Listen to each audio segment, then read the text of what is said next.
Welcome to the AEN Stories channel. I used to joke that my life ran on group chats. The family thread with too many emojis from my mother-in-law, the work thread that pinged like a smoke detector, the one with the neighborhood dads where we scheduled barbecues and pretended to be helpless with recipes. I'm a logistics manager at a mid-sized distribution center. Organizing chaos is what I get paid for. It's also, I've learned, how I hide from the messes I don't want to name. My name is Ethan. I'm 40. Rachel, my wife, is 36.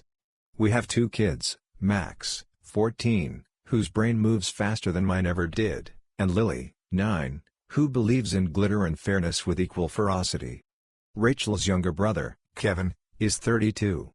He and I used to be close enough that if something broke in his apartment at midnight, I'd grab my toolbox. I helped him get the job he has now, inventory supervisor on the other side of the city. Kevin is a mix of charm and shrug, good at showing up with takeout and bad at showing up for hard conversations. I never held it against him. I was 22 once, then 32, and people were patient with me. If you're looking for the exact moment the ground shifted, I can give you a time and a tone. It was a Monday in May, the kind of day suburban calendars are built for: Max's track practice, Lily's art club, Rachel's weekly workout and wine with her friend Sam. I was on dishes. The family iPad, ancient, covered in stickers, buzzed on the counter with a text notification. Usually it's homework group messages or reminders from school. This time it was a banner from a contact named Kay, and the preview line said, "He'll be out by 7. Your car or mine?" The reply field showed 3 dots. Then a message from Rachel's phone popped up, because Apple Sync is 8 parts convenience and 2 parts trap, mine. Usual spot. Don't be late. I stared at the screen like a person trying to translate a language he'd promised he'd never need. K. He'll be out by 7. The logical part of my brain read it 3 ways in a row and found only one it could live with. K as in Kevin. He'll be out, me, by 7. Usual spot. Don't be late. And something that sounded like a laugh came out of my mouth, except it wasn't. It was the sound drywall makes before it cracks. I didn't say anything that night. Rachel came home smelling faintly of gin and eucalyptus, dropped a kiss on my shoulder, and handed me a story about Sam's new rescue dog that sounded like a kind person inventing traffic to avoid a 3-car pileup. I tucked Lily in and listened to her tell me how the art teacher is unfair to glitter. I knocked on Max's door and asked about track and got a grunt that meant fine and a half smile that meant thanks for asking. Rachel and I watched an episode of a show where people buy houses with walk-in pantries. I laughed at all the right spots. I slept for 3 hours like a man clinging to a piece of driftwood, then woke at 2 and stared at the ceiling until the birds started their shift. The next morning, I tried to be someone who didn't write a message. I made coffee. Packed lunches. Signed a permission slip. At work, I built a route plan that saved the company 23 miles. The math soothed me for exactly as long as it took to hit save. At noon, during a lull that logistics calls mercy, I texted Kevin. "You around tonight? Come by. I'll grill."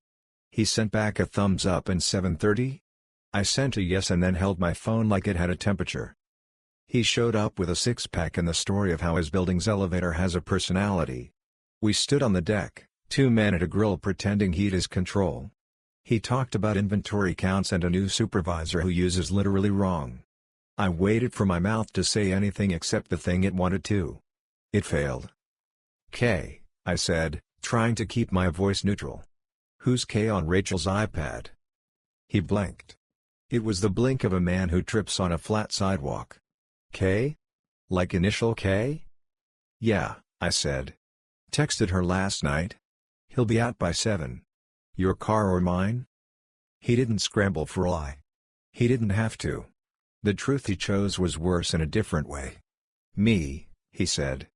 "K is me." I held his eyes. "He'll be out by 7.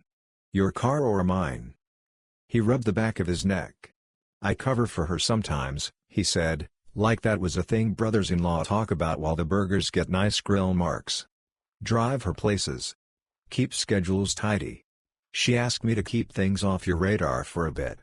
She said you're slammed at work and she didn't want to add to your load." My forearms went cold. "So you knew?" The words were small. They had to duck to get out of my throat. He nodded. Not everything. Just logistics. He actually said the word that pays my mortgage. Ethan, it's not my place to. It became your place the second you replied to that text, I said.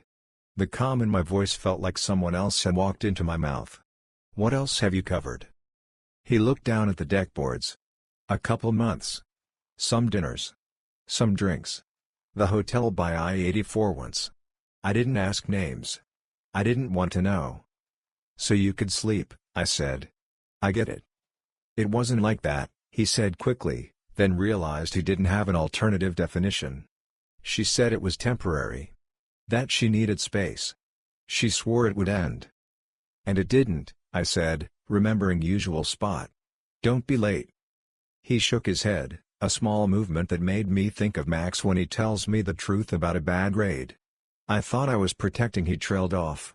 I don't know what I thought.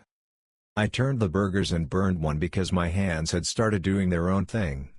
You should go, I said, surprising myself by how even it sounded. Take the beer. I'm not going to throw it. I'm not that guy. He didn't try to argue. He started to say sorry and then stopped, because he'd already said it with his face. He left. Inside, I told the kids Kevin had to run. Lily said, he always has to run, and I didn't know if she meant it mean or just observational. Max ate 2 burgers and answered 3 of my questions with full sentences. Rachel texted at 6:58, running late, don't wait up. I stared at the screen until it timed out and showed me my reflection. I didn't confront her that night. Or the next. I made a list and then set it on fire by not using it. Friday, Rachel's parents came over for dinner, bringing their willingness to talk about everything except the thing at the center. Her mother is a person who can say interesting 5 different ways and not mean it once. Her father is a man built to fix fences and end conversations gracefully. We ate chicken and pretended the world is a place where you can steer with your eyebrows. On Sunday night, I told Rachel's parents we should get together the following weekend for a family dinner, early Mother's Day, I said. I invited Kevin, too, because if you're going to tear a bandage off, you might as well do it in a room with chairs. I did not tell Rachel first. That might have been cowardice. It might have also been the only way I'd get us all sitting down. The week felt like pushing a shopping cart with one warped wheel.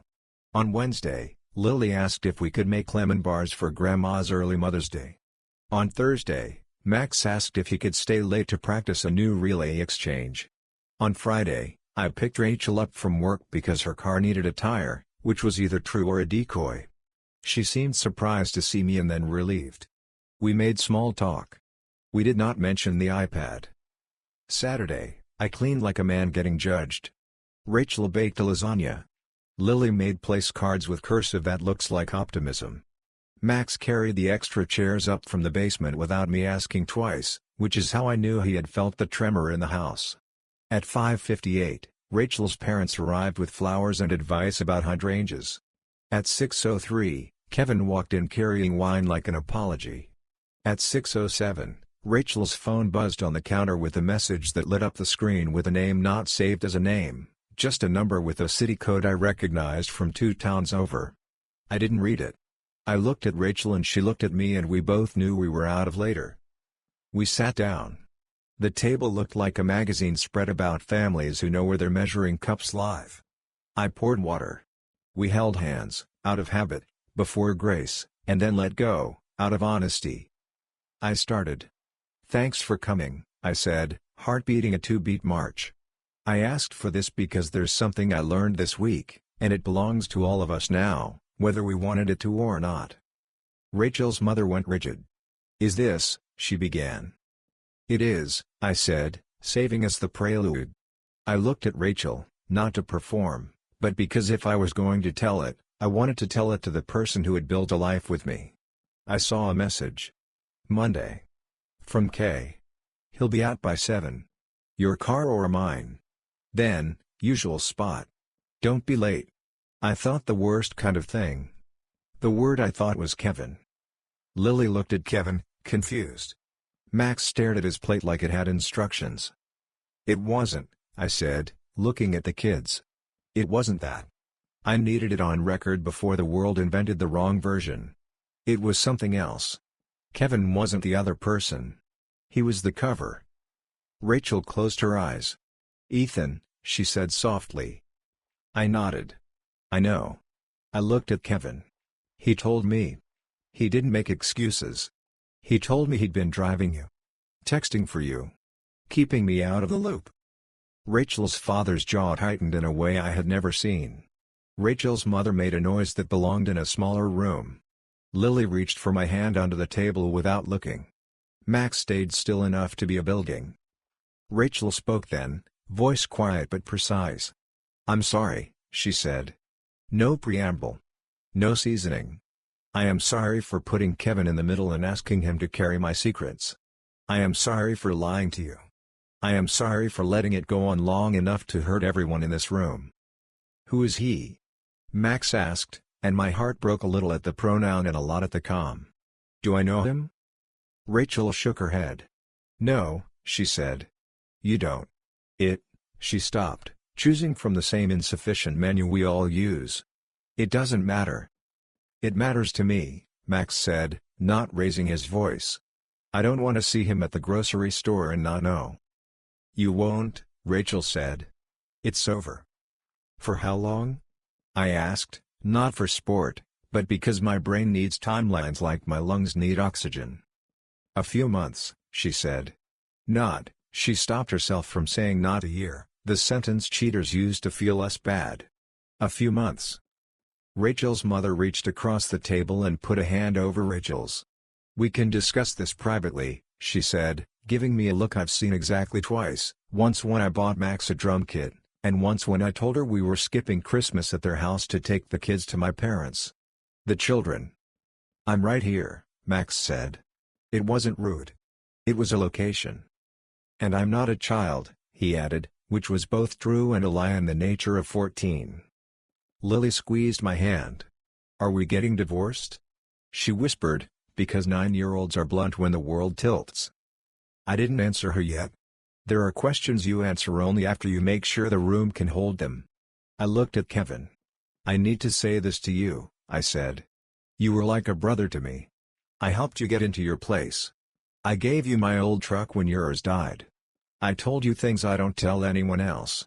And you chose to keep this from me. You chose to help it happen. You chose the wrong person to protect." Kevin looked as old as I've ever seen him. "I thought," he said. "I thought it would pass. I thought I was buying time for her to fix it before it got here." He glanced at the table. I was wrong. Rachel's father, who is not a man known for speeches, put both hands flat on the table and stood, slowly, like a decision was a physical thing he had to lift. He looked at Kevin first. "You will leave," he said, voice even. "You will not come back to this house unless Ethan invites you." He turned to me. "I'm sorry," he said, and the way he said it made my eyes go hot. He turned to the kids.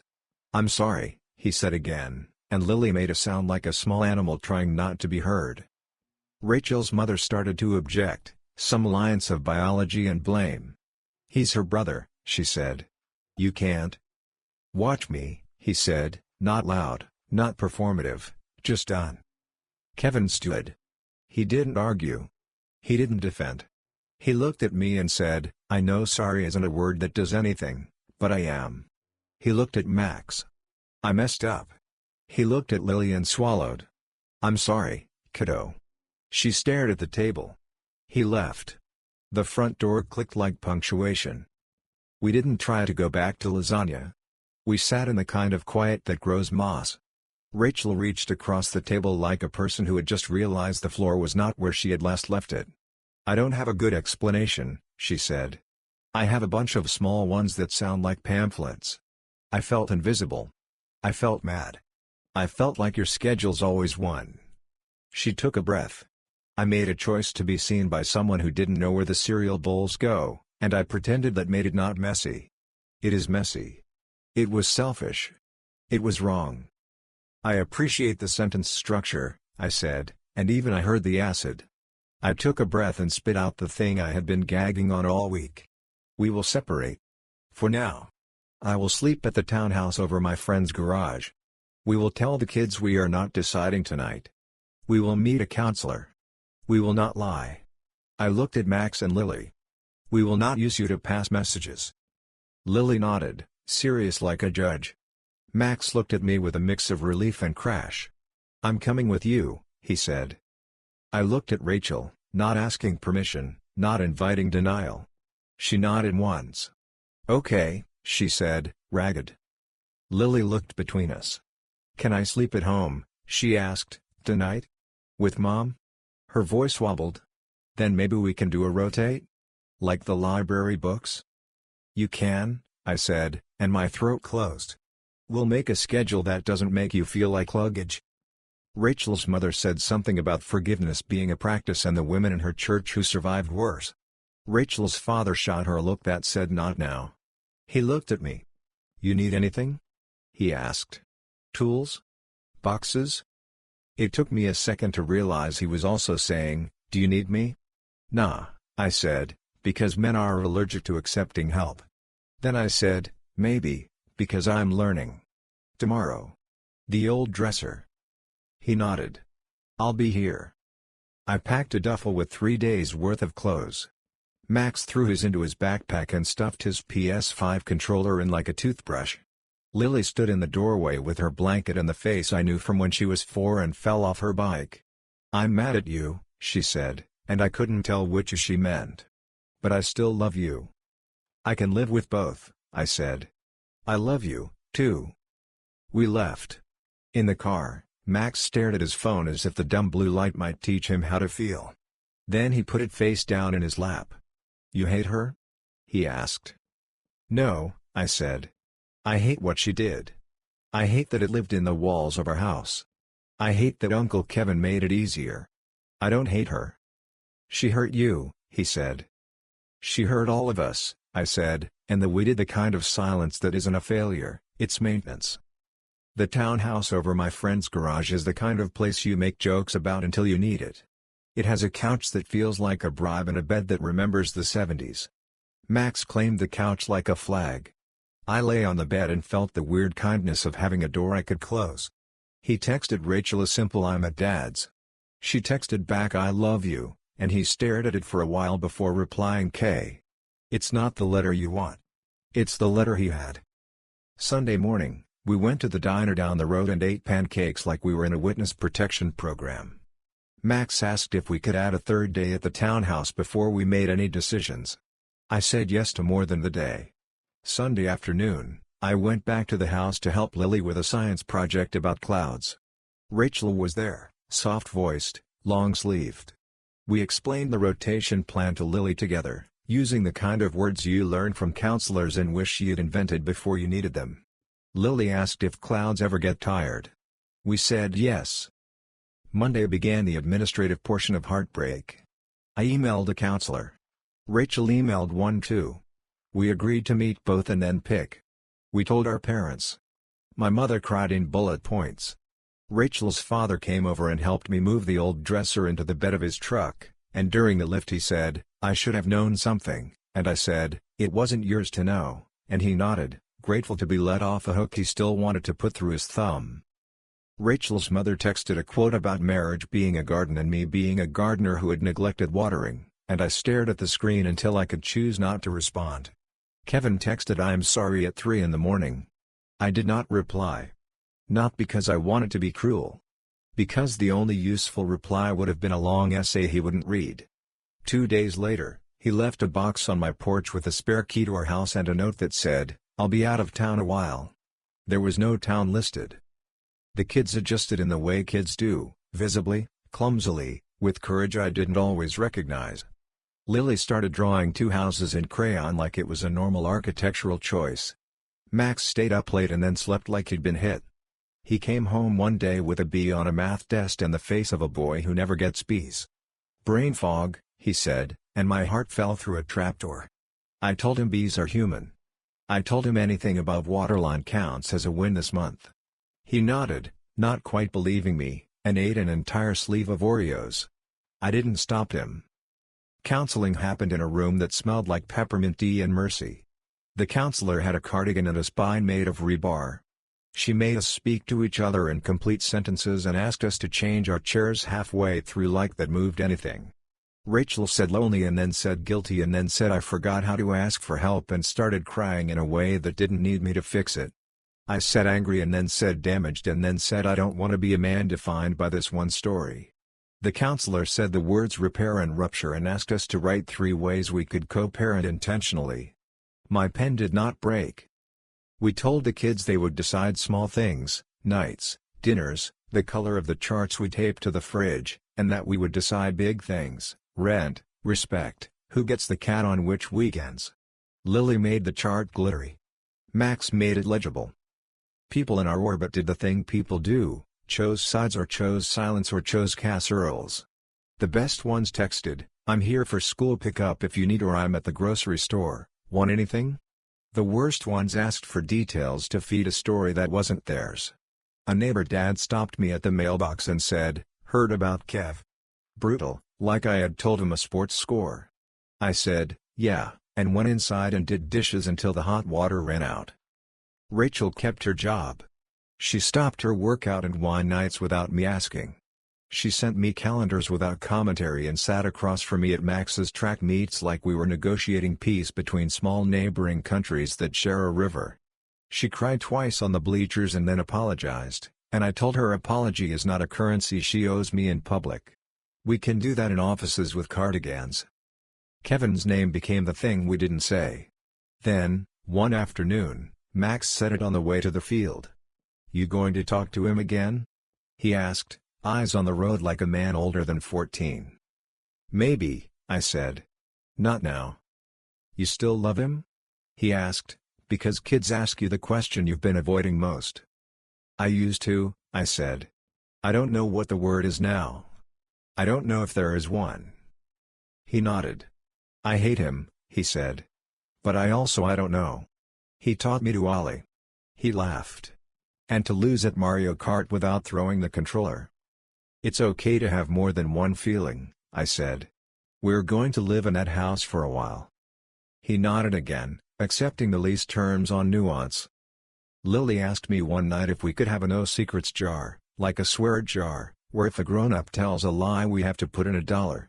I told her if we did that, I'd be broke by Friday. She laughed and then made a jar anyway and labeled it with stickers that said truth in sparkling letters. The first $1 was mine. The second was Rachel's. The third was a pretend one, when Lily told her teacher she had finished a book she had not. She put a quarter in and told me that felt fair. By June, the townhouse felt less like exile and more like a place. Max made a routine with the couch and the track and the diner. Lily brought over 3 of her stuffed animals and left a toothbrush with a unicorn on it. Rachel and I could sit in the same row at school awards night without making the air break. Rachel's father came over on Saturdays with a toolbox and a story about when he was young and stupid, each one slightly different, like a man emptying his pockets slowly. Rachel's mother came over once with a quiche and 40 minutes of advice we did not use. She cried in the driveway and texted me I don't know how to be your ally, and I surprised myself by writing back don't try to be mine. Try to be Lily's and Max's. She sent a heart and then a thumbs up, because sometimes love is clumsy. In July, Kevin sent a letter. An actual paper letter, which felt like a curiosity. He wrote that he was in another state, staying with a friend. He wrote that he was in therapy. He wrote that he knew the list of things he didn't get to ask for, absolution, access, last words, and that he was writing anyway because the thing he'd done had a shape and he needed to name it. He wrote that he had been jealous of me for a decade, for my steady job, for the way Max looks at me, for the way Rachel and I used to be a language he didn't speak, and that none of that justified being the concierge of betrayal. He wrote that there would be a day when he would try to apologize in person, and that he would accept the door staying closed. I read it twice. I didn't show it to the kids. Not yet. I put it in a drawer I don't use often. On a Thursday night in August, we found ourselves all 4 in the kitchen for the first time in weeks, Rachel dropping Lily off, Max and I making tacos because we are men who respect routines, the cat pretending he has been starved. The air didn't feel like a courtroom. Rachel looked at the truth jar and shook her head. Leave it to our kid to invent a religion we can keep, she said. Lily said, I'm the pastor, and winked. Max said, "You're the tax collector," and Lily said, "I'll take your coins," and Rachel laughed in a way I hadn't heard in months. After dinner, Max and I walked Lily to the car. She slipped her hand into Rachel's, then into mine, then into Rachel's again, like she was braiding fingers. "We're okay," she said, to herself or to us or to the sky, and I decided not to argue with her optimism. I don't know the ending. I know the middle, and it looks like this: a man who organizes pallets for a living learning that hearts aren't warehouses, a woman who tells the truth late and pays cash, a boy who becomes a little more adult and still asks his dad to check his form out of the blocks, a girl who invents systems to make the world fair and doesn't mind if you pay her in quarters, grandparents learning where their voices help and where they bruise, a brother far away writing the word sorry like a first language he is trying to learn at 32. Some nights I miss the version of us that existed before message previews and 3 dots. Some nights I think that version was a postcard we mailed to ourselves from a place we didn't live. Most nights, I fall asleep on a bed that has learned the shape of a man who is not finished. I dream of the small kindnesses we can afford: Max texting me home after practice and me answering on my way, Lily leaving a glitter heart on the townhouse fridge, Rachel putting dates into a shared calendar and putting therapy as therapy, not appointment, as if the truth might stain the screen. Last week, Max ran anchor on his relay. He got the baton 3 steps behind, found another gear, and leaned into the finish like a person who believes inches matter. He won by less than a shoelace. He looked up at me, and in his face was the look I used to give my own father when I was exactly that age: "Did you see? Did you see me?" I did. I do. I will. After the meet, we drove past our old street. Rachel's father was out front watering hydrangeas with that careful patience of a man who fixes what he can reach. He waved. I waved back. Max looked at me and then at the house and then at the road. "You think we'll ever be all together again?" he asked. "I think we'll always be together in some ways," I said. "And in others, maybe not." I took a breath. "But you and Lily will always have 2 parents who show up. That part, we can decide." He nodded like a person bargaining with reality and willing to pay fair market rate. "Okay," he said. "That's enough." The thing about group chats is that they keep the record, whether you want them to or not. I scroll back sometimes through photos I forgot we took: Lily with icing on her nose, Max holding a fish that looks surprised, Rachel and me in a kitchen that still smelled like new paint. I don't delete any of them. They're true. So is the screenshot in my head of an iPad on a Monday night. The archive holds both, and somehow I keep going. The other night, Lily put $1 in the truth jar and said, "I got mad at Ms. Brewer and told her I read a chapter I didn't." "What did you do?" I asked. "Read it," she said. And then told her I hadn't before. "What did she say?" "She said I was her favorite kind of liar." "What kind is that?" "The kind who stops." She grinned. "Also the kind who brings her a lemon bar." I laughed. I pulled $1 out of my wallet and put it in next to hers. "What's that for?" she asked. "For thinking I was finished being wrong," I said. She considered this. "I like this church," she said. "No sermons. Just jars." Max rolled his eyes. "It's still a tax," he said. "Just with better branding." Rachel knocked on the door a few minutes later with a stack of library books Lily had left and a track schedule Max had forgotten.